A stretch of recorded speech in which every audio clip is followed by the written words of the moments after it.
March of 2020, my students were asking if we were going to close school due to COVID. I said, no, it's not like we live in the snow belt. Then it was March 13th. Schools closed and the way we do school changed forever.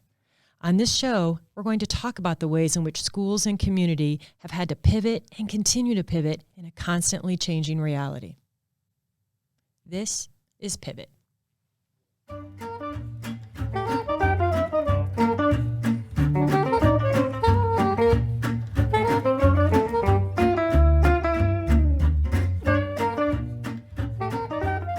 Good afternoon. My name is Janie Ulmer, and I'm here with Pivot. In the studio today, I have three distinguished guests. I'm going to let them go around the table and introduce themselves. And also, I want you to talk about, as we get to your very first classroom assignment. We'll start with you. Hi, I'm Janet Chandler, and my first classroom assignment at Hamilton Southeastern or before? Wherever you would like to begin. Okay, I started in a junior high that was open space, and I taught French and English. And the English room was in a large room where each classroom had a corner of it, and then we had an open area in the middle that sometimes kids were in. It was very loud. Then my French room was in a square that had walls, but you can run around the perimeter of them and also go through the middle of them. And so my first memory is hearing the Spanish teacher next door to me go, Marguerite, Marguerite, Marguerite, all the time. My name is Tom Yance. I'm the ag teacher, and my first experience is the room I just walked out of about 5 minutes ago. I started here in 77, and I'm still in the same room. And the first experience I had in my room is we had windows and a door. So it was really easy to take the students outside because nothing was built around me at that time. And we could walk right across 126th Street in about 4 steps because it's a real narrow road, and we could be in a field working on seed identification or plant identification or soil judging. And it was pretty neat at that point in time, and I really liked it because I noticed that almost every day now there's sirens. And when we first started, there was hardly ever a siren. And if there was a siren, you probably ought to get out of the building because they were probably coming our way. Oh, that's great. My name is Greg Habegger. I started in the fall of 1989, and my first assignment in the social studies department was teaching U.S. history, Native American history, and Russian history. Was not necessarily qualified to teach Russian history, but we made our way through it. As I understand it, Ms. Chandler was my department chair at that time. Teacher that was there doing that job, loved it, but then retired or left or something, and I inherited that class load. So it wasn't my favorite assignment that I had, but it was a wonderful experience to be at Hamilton Southeastern. And it still is. Absolutely. Well, the reason I asked your first teaching assignment is that this episode is called Back in the Day. And the idea for this episode started when Greg and I were out at a tennis match, and we were exchanging stories about back in the day. And I was reminding him of a time when it was very exciting as a math teacher to get a new pack of vis-a-vis markers for my overhead projector. And I was so excited. They had the fresh tip, and I could use the different colors. And it was like, oh, this is going to be a good day. I thought that was a pretty great story until Greg shared his story. So I'm going to let you take the mic. Well, my first year teaching here, I needed to make copies for a class I had. So I went to the little workstation that we had, and wanted to use the ditto machine. If you don't know what a ditto machine, it was a way to make rapid copies, but it was not a copy machine. I don't know the technology, but papers came out. They were purple. The lettering or the type was purple. They smelled really good. I don't know if that was alcohol, what that was, but it just smelled really good. So as I was making copies, it ran out of paper. And so I unwrapped a new ream of paper and walked over to the machine. It had kind of if you could picture maybe like a upside down whistle. It had a flat end to it and then a round end on the backside. On the flat part was where you loaded the paper. And you had to push down the tray, it was kind of spring-loaded, and slide the ream of paper in. What I didn't know is that I should have turned it off because as soon as the paper loaded, it picked up and started again. And as I was leaning over and putting the paper in, my necktie was laying on top of the paper. And as it began to run, it grabbed my tie and I was pulled into the machine. And I was stuck. Luckily, there were a couple staff members in the room who, after they picked themselves up off the floor from laughing, they came to my rescue. Susie Wong, who taught in the math department here, and then Bob Greenman, who was in the science department, were there to help rescue me. I really intended to bring the tie with me because I still have it. It was not ruined. It had some ink marks on the backside, but nothing on the front. So I'm very proud of that tie. I've taken many ties to Goodwill, but I cannot part with that one for that very reason. It's a trophy to my educational career. I love it. As we were preparing for this podcast today, in that story, we had a conversation about the difference between a ditto machine and a mimeograph machine. Ms. Chandler, I'm going to let you follow up on that conversation. Well, the ditto machine, as Greg said, it worked off of a stencil.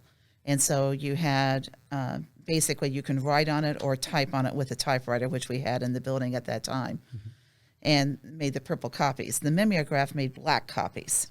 And the rule was you had to make, I think, at least 50 copies to use the mimeograph machine. And I never did use it. I used the ditto machine, but it sounded like machine gun fire. And then eventually we got a copy machine that was locked up in the vault, and the principal secretary controlled it. And department heads, one of our responsibilities was to monitor the number of copies that people made. And you were allowed 300 a month.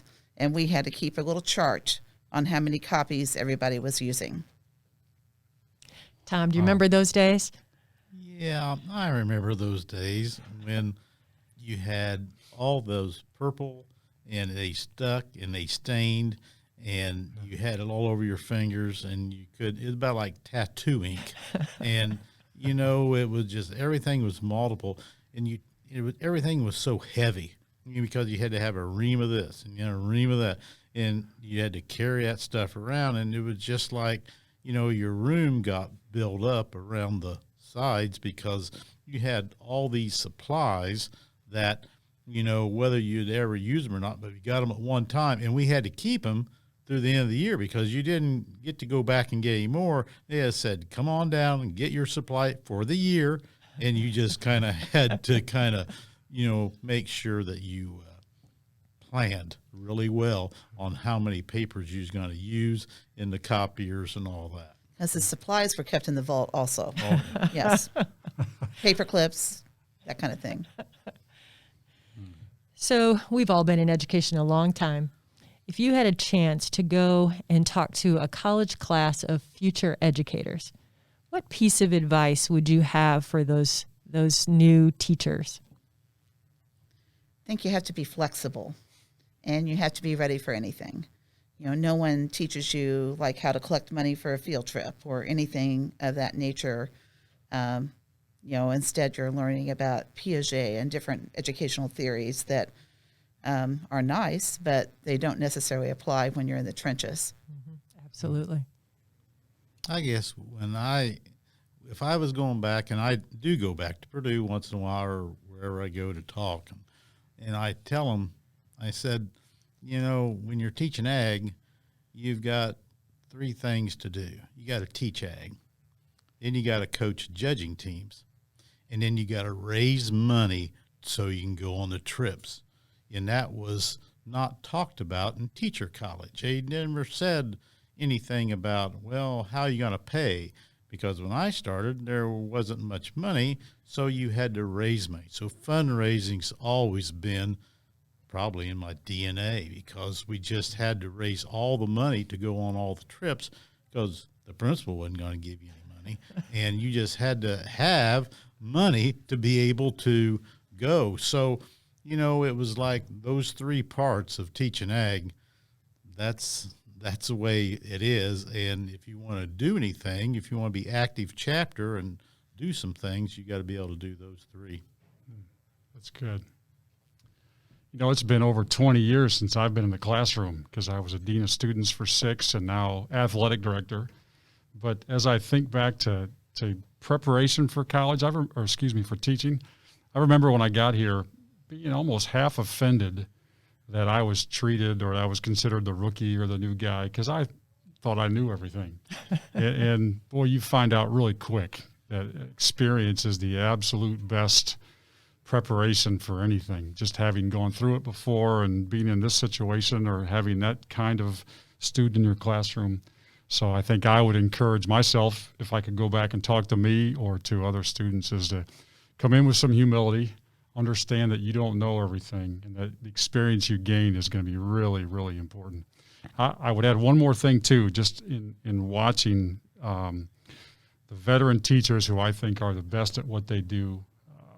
I think we're Royals here at HSE, and we talk about being a Royal. I'm sure most schools use their mascot in the same way, but I really think for us what that means is you are vested in everything that goes on in this building. You come watch kids in the musical and the play and athletics. You volunteer when there's a need in the cafeteria or wherever that may be, and you step up and do. And yes, classroom education that's a big part of what we all do, but the whole culture of your building revolves around people getting involved and bleeding blue, as we talk about here in the building. And I think you're onto something there because we are called to this work. This is not just a job for us, but we're here to work for kids. We all want the same things. And so there is a culture that comes along with that. And I would encourage new teachers to get involved in that culture. You will not find a greater group of people to work alongside than teachers and support staff in education. Can we go back to the vis-a-vis markers again? Did you go home then with hands that were different colors each night based on what you did in the classroom? So not just hands, but my entire arms. I would always have errands to run. I'd go to the bank and not realize that I had equations written up and down my arm because I was sitting on the overhead. I happen to love the overhead. I thought it was great to be in front of the kids, being able to have eye contact and just write out equations and solve problems. And it was awesome. We did shadow puppets, all that fun stuff on the overhead. So we all have seen a lot of changes in schools since we started. And some of those changes have been, I miss some of the things of the old days. But there are a lot of things that have changed for good. So let's talk about some changes that you have seen that are good for kids since we started back in the day. I think technology has to be the number one. When I came to Southeastern in 1979, we had no computers in the school. And we had 2 teachers in our building who were trying to persuade the school board to buy computers. And the school board just wasn't sure that this would be something that would be used. And so when we finally got them, it was actually in the room that I was in. I started teaching in the lecture hall here, not the current lecture hall, but one that used to be a lecture hall, until they decided it would be a computer lab. And they came in and took out they had brought a jackhammer in actually on the last day of school when I was still trying to do my grades to start tearing the room down to be the computer lab for the Radio Shack TRS 80s. We all had to go to Castleton to get a training on how to program the thing, which I never used. And then we eventually merged to Apple IIe's, and then we just, kind of kept changing. But, that was just, I think technology is just amazing. Mm-hmm. Like when I was growing up, you had to wait for your parents to take you to the library to do any kind of report or anything. And now it's just at kids' fingertips or in their pocket because it's on their phone. Absolutely. I guess, when I think about Southeastern, it's the growth and the opportunities that the students have today are so much more than what they were, when we first started. I mean, they were just, they had math and they had science and, but today a a student can walk. If a student doesn't walk out of here today with some college credits, something's wrong. I mean, in the classes that we offer today are, oh my gosh, I didn't know we do that. I didn't know we taught this and we had that. So the opportunities for kids to get college credit, take classes that a lot of small schools, since I sat on the school board at Eastern Hancock for a long time, and while we were growing at warp speed, Eastern Hancock stayed at the same size they were pretty much when I graduated in 72. So here it is 40 plus years later, and it's just, it just gave the students so much more, chances, exposure. The other thing was that it brought in a lot more people. And, I remember in the early 80s when we won our first state football championship, and now there's so many students that's won track championships and soccer championships and softball championships, and all those things alludes to what Greg talked about. It's like, oh my gosh, we win and win and win, whether it's We the People, whether it's FFA. It just gives a lot more students, the opportunity to excel in whatever they go into. So I think that's been a huge change, is seeing those students be able to go and see and do. And I guess the other thing is the principal, Miss Janie's talked about it, was that that the people you're around.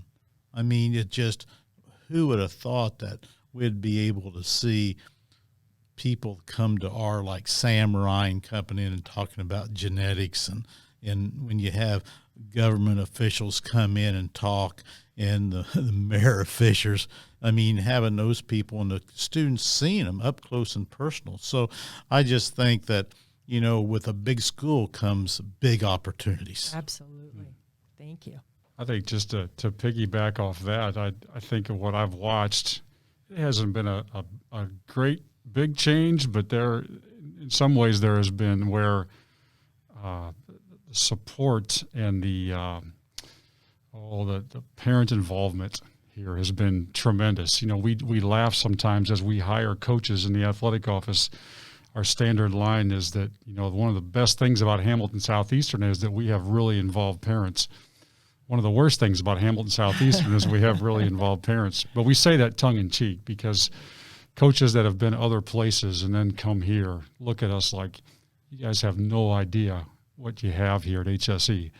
You got moms and dads who care, moms and dads whose expectations may be borderline unrealistic, but at least they are high and they are trying to promote excellence with their kids, whether it be academic or music or athletics. So, we weren't a rural school necessarily. When I came, I think, Tom or Janet, we had about 750 students in the high school, obviously one high school.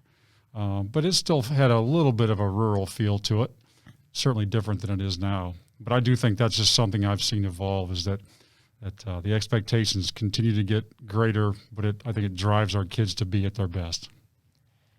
I think the biggest change that I have seen, and has a lot to do with technology, is the fact that we don't let kids give up unless we've tried every single thing we can. Back in the day, we had our grade book on paper, and students found out that they were failing a course at the end of the grading period when they got their report card. There wasn't an instant access to their grades, and it's the grade they got was the grade they got, and off they went. Now we have so many supports in place to make sure that students have everything they need in order to be successful. And I love that progress in education overall, that we're committed to student achievement. So I just want to thank the three of you for taking time out of your busy day today to reminisce a little bit. Greg, I want to see that tie. Absolutely, okay? Yep. Definitely want to see that tie. Thank you all. Have a good day. Thank you.